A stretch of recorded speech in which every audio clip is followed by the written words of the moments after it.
Hello नमस्कार, आप सभी को स्वागत है आपका परीक्षा के शानदार से प्लेटफॉर्म पे।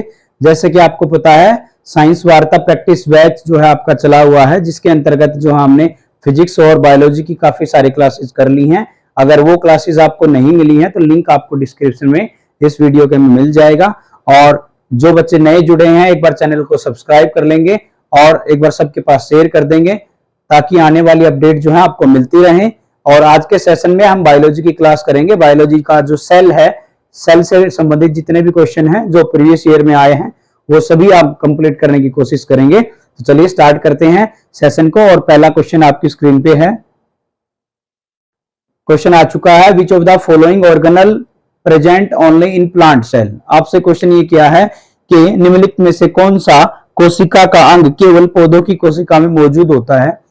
प्लांट सेल और एनिमल सेल में से अगर आपसे ये क्वेश्चन किया है कि प्लांट सेल के अंदर कौन सा अंग जो है वो सिर्फ प्लांट सेल के अंदर पाया जाता है, तो इसमें ऑप्शन दिए आपको cell membrane, cell wall, mitochondria और लाइसोसोम, यानी कि कोशिका झिल्ली, कोशिका भित्ति और सूत्रकणिका और लाइसोसोम। इनमें से आपको ये बताना है कि कौन सा जो है ओनली प्लांट में पाया जाता है। तो चलिए एक बार देखते हैं। सेल मेम्ब्रेन की अगर बात करें तो सेल मेम्ब्रेन दोनों में पाया जाता है, प्लांट सेल में भी पाया जाता है, इवन एनिमल सेल में भी पाया जाता है। अगर सेल वॉल की बात करें तो यहां थोड़ा सा डाउट है। और माइटोकॉन्ड्रिया की बात करें तो माइटोकॉन्ड्रिया दोनों में होता है, लाइसोसोम दोनों में होता है। तो राइट आंसर इसका क्या बन जाएगा? सेल वॉल बन जाएगा। सेल वॉल या कोशिका भित्ति, कोशिका भित्ति, सेल वॉल या कोशिका भित्ति, ये ओनली किस में पाया जाता है? प्लांट सेल में पाया जाता है, और ये एनिमल सेल के अंदर नहीं पाया जाता। जबकि प्लांट सेल के अंदर जो है सिर्फ सेल वॉल पाया जाता है और साथ में सेल मेम्ब्रेन भी पाई जाती है। और एनिमल सेल की अगर बात करेंगे तो एनिमल सेल के अंदर सिर्फ आपको सेल मेम्ब्रेन देखने को मिलेगी। तो आपसे इसमें क्वेश्चन ये किया था कि प्लांट सेल में कौन सा पाया जाता है, तो और तीनों जो है वो प्लांट में और एनिमल दोनों में पाए जाते हैं। सेल वॉल सिर्फ किस में पाया जाता है? एनिमल सेल में, सॉरी प्लांट सेल में पाया जाता है, एनिमल सेल में नहीं पाया जाता। नेक्स्ट क्वेश्चन की तरफ चलेंगे। नेक्स्ट क्वेश्चन आपकी स्क्रीन पे आ चुका है, which organelle are called suicide bag of cell. किस अंग को कोशिका का आत्महत्या की थैली कहा जाता है? ऑप्शन दिए इसमें Golgi apparatus, lysosome, endoplasmic reticulum और राइबोसोम। बहुत इजी से क्वेश्चन है, और जो बच्चे मेरे पास ऑफलाइन पढ़ते हैं वो बिना ऑप्शन के इन सभी क्वेश्चन को ठीक करेंगे। Which organelle are called suicide bag of cell? Golgi apparatus, lysosome, endoplasmic reticulum और राइबोसोम। इनमें से कौन सा ऐसा है जिसको हम क्या कह सकते हैं? सुसाइड बैग ऑफ सेल, यानी कि आत्महत्या की थैली किसी को हम कह सकते हैं। तो भाई इसका आंसर जो है जल्दी से आप कमेंट करेंगे और एक बार सेशन को शेयर कर देंगे। एक बार सेशन को सबके पास शेयर कर देंगे और अपना आंसर जो जल्दी कमेंट करेंगे। गोल्जी काय, लाइसोसोम, अंतर प्रद्रव जालिका और राइबोसोम, इनमें से कौन सा आंसर जो आपका ठीक होगा जिसको हम सुसाइड बैग कह सकते हैं? तो इसका राइट आंसर होगा lysosome is also called suicide bag of cell. Lysosome को हम सुसाइड बैग ऑफ सेल कहते हैं, यानी कि आत्महत्या की थैली कहते हैं। क्यों कहते हैं आत्महत्या की थैली, किस लिए कहते हैं?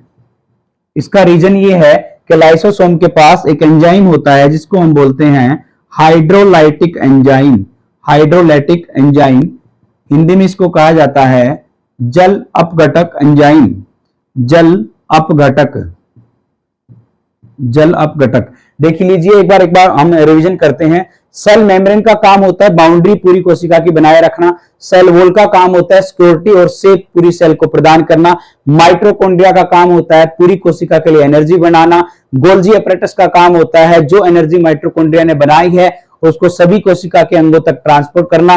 वैक्यूल का काम होता है वाटर का स्टोरेज करना, पानी का स्टोरेज करना। लाइसोसोम का काम होता है जो सेल डेड हो जाती हैं या जो सेल ऐसी हैं जो रीजनरेशन के लायक हैं उन सबको रीजनरेट करने का काम होता है। न्यूक्लियस का काम आपकी कोशिका में, न्यूक्लियस जो है वो ब्रेन होता है कोशिका का, और न्यूक्लियस का काम होता है कंट्रोलर ऑफ सेल। और न्यूक्लियस से भी ऊपर होता है लाइसोसोम, जिसको हम कहते हैं आत्महत्या की थैली। और पूरी सेल को कंट्रोल करने का काम न्यूक्लियस का होता है और न्यूक्लियस को भी कंट्रोल करने का काम लाइसोसोम का होता है। और लाइसोसोम को हम क्या कहते हैं? आत्महत्या की थैली कहते हैं, यानी कि सुसाइडल बैग ऑफ सेल। आत्महत्या की थैली, लाइसोसोम को कहा जाता है आत्महत्या की थैली। और यही इसका राइट आंसर होगा जो ऑप्शन नंबर 2 पे आपको साफ साफ दिखाई दे रहा है।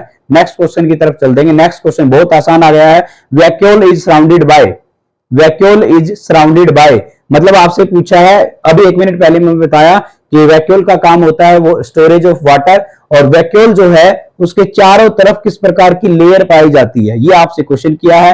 Plasma, plasma lamella, cell wall, tonoplast और प्लाज्मोडेस्मेटा, प्लाज्मोडेस्मेटा, प्लाज्मोलेमा, कोशिका भित्ति, टोनोप्लास्ट और प्लाज्मा डेसोमेटा, इनमें से 4 ऑप्शन में से राइट आंसर आपको बताना है। तो इसका सीधा साधारण आंसर जो है वो टोनोप्लास्ट है। जो आपका वैक्यूल होता है किसी भी सेल के अंदर, जो वैक्यूल पाया जाता है उस वैक्यूल की बाहर की बाउंड्री को हम कहते हैं टोनोप्लास्ट। इसको क्या कहते हैं? टोनोप्लास्ट कहते हैं। और वैक्यूल जो होता है टोनोप्लास्ट से घिरा होता है, यही आपसे क्वेश्चन किया था। राइट आंसर कौन से ऑप्शन पे है? 3 पे है। आपका राइट आंसर हो जाना चाहिए सभी बच्चों का। नेक्स्ट क्वेश्चन की तरफ चलेंगे। Which organ is called kitchen of cell, किसको हम कोशिका का रसोई घर कहते हैं? 1 मिनट पहले मैंने रिवीजन में बताया है कि माइटोकॉन्ड्रिया का काम होता है पूरी कोशिका में ऊर्जा को बनाना, या जो एटीपी जो बनाता है माइटोकॉन्ड्रिया, माइटोकॉन्ड्रिया एटीपी जनरेट करता है। और माइटोकॉन्ड्रिया की एक रेस्पिरेशन की साइकिल को हम क्रेब साइकिल कहते हैं।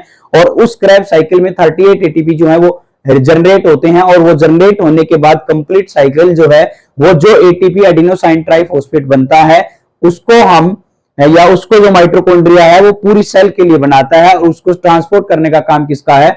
आपके गोल्जी बॉडी का है। इसमें आपसे पूछा है किसको कहा जाता है रसोई घर, किचन, या आप ऐसा कह सकते हो पावर हाउस ऑफ सेल। सीधा आंसर हो जाएगा माइटोकॉन्ड्रिया, बिना ऑप्शन का क्वेश्चन था, सीधा आंसर माइटोकॉन्ड्रिया 3 ऑप्शन पे है, राइट हो जाएगा वो।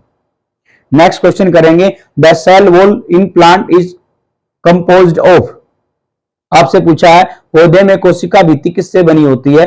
जल्दी जल्दी से क्विक आंसर इसका आ जाना चाहिए सभी बच्चों का। पौधे के अंदर यानी कि प्लांट सेल के अंदर जो सेल वॉल होती है वो किससे बनी होती है, ये आपका क्वेश्चन है। तो आपको बता देते हैं, प्लांट सेल के अंदर सेल वॉल जो होती है, cell wall in plant cell, यानी कि प्लांट के अंदर कोशिका भित्ति जो होती है वो आपकी सेलुलोज से बनी होती है, वो आपकी सेलुलोज से बनी होती है। अगर आपसे पूछा जाता है एनिमल सेल के अंदर जो आपकी सेल मेम्ब्रेन है वो किससे बनी होती है, तो वो बनी होती है प्रोटीन से। प्रोटीन और फास्फोलिपिड से सेल मेम्ब्रेन बनती है, और सेल वॉल जो है आपकी किससे बनती है? सेलुलोज से बनती है। और cell wall only present in plant cell. Right answer क्या होना चाहिए? क्या होना चाहिए? है सेलुलोज ऑप्शन में, ऑप्शन नंबर 3 आपका ठीक हो जाएगा। नेक्स्ट क्वेश्चन की तरफ चलेंगे। नेक्स्ट क्वेश्चन की तरफ चलेंगे। आपसे पूछा है, हाँ यही था last question. The cell wall in plant is composed of, मतलब लास्ट क्वेश्चन आज के सेशन का यही था। पौधे में कोशिका भित्ति किससे बनी होती है? तो आप ध्यान रखें किससे बनी होती है? सेलुलोज से बनी होती है। और कोशिका भित्ति कहां पाई जाती है? ओनली प्लांट सेल में पाई जाती है, एनिमल सेल में नहीं पाई जाती।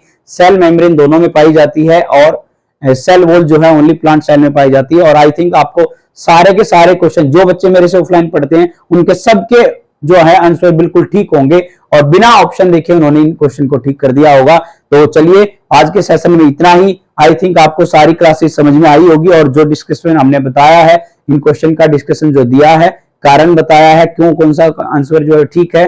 तो अगली क्लास के लिए तैयार हो जाइए। आपके कितने क्वेश्चन है ठीक हुए हैं जो हमें कमेंट करके जरूर बताएंगे। तो तब तक के लिए thank you so much. Channel को लाइक कर दीजिए, अगर आपको वीडियो अच्छी लग रही है तो सब्सक्राइब कर देंगे। चैनल को सब्सक्राइब करने के बाद लाइक कर दीजिए और सबके पास शेयर कर दीजिए, और आने वाले अपडेट के लिए जुड़ जाइए। कल फिर आपसे मिलते हैं ठीक 8 बजे। तब तक के लिए धन्यवाद। Thank you so much.